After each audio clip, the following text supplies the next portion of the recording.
Yun na. Ayan ang fish pastel ni Cardo Talisay. Sarap yan, guys. Namit.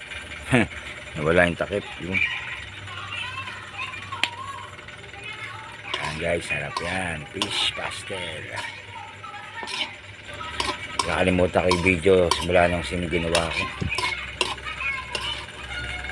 Baba nyo lang yung isda. Parang pinalokso sa Bulacan.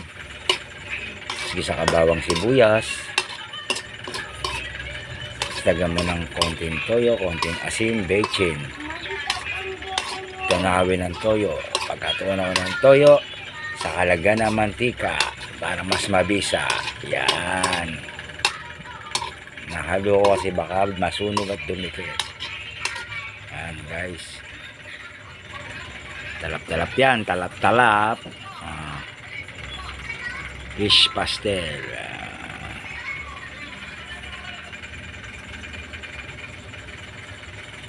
Okay yan.